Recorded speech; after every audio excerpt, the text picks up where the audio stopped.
ছাত্ৰীক যৌন নিৰ্যাতন চলাই ৰঙাঘৰত লম্পট শিক্ষক ভিতৰ লম্পটটো হৈছে খোৱাং হালধিবাৰী নিবাসী তথা মৰাণ জাতীয় বিদ্যালয়ৰ শিক্ষক হেমাংগ আহোম 28 বছৰ মৰাণ আৰক্ষী case number 27/25 78 sub section 2 BNS 12 POCSO এক্টৰ অধীনত লম্পট শিক্ষকজনক গ্ৰেপ্তাৰ কৰি আজি জেললৈ প্ৰেৰণ কৰিছে।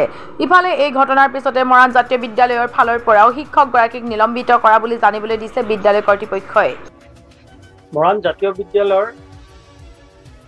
এগৰাকী 10ম শ্ৰেণীৰ ছাত্ৰীৰ অভিভাৱকৰ অভিযোগৰ ভিত্তিত আমাৰ বিদ্যালয় ঠিকাভিত্তিক শিক্ষক হেমাংগ আহোমক কালি মৰাণ আৰক্ষীয়ে গ্ৰেপ্তাৰ কৰে বুলি আমি জানিব পাৰিলোঁ।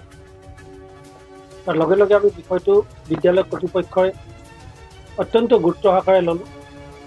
আমি এখন বৈঠক অনুষ্ঠিত কৰি বিদ্যালয় কৰ্তৃপক্ষই 3জনীয়া এখন তদন্ত সমিতি গঠন কৰোঁ। আমাৰ বিদ্যালয়ৰ শৈক্ষিক সমন্বয়ক ডক্টৰ যতীন চুতীয়া, জ্যেষ্ঠ শিক্ষক আব্দুল মালিক আৰু জিতু শৰ্মাক লৈ আৰু আমি অভিযুক্ত শিক্ষকগৰাকীক তৎকালীনভাৱে কাৰ্যকৰী হোৱাকৈ আমি নিলম্বন কৰোঁ আৰু এই ক্ষেত্ৰত আইনক আমি বিদ্যালয় কৰ্তৃপক্ষৰ সকলো প্ৰকাৰে আমি প্ৰশাসনক আমি সহযোগিতা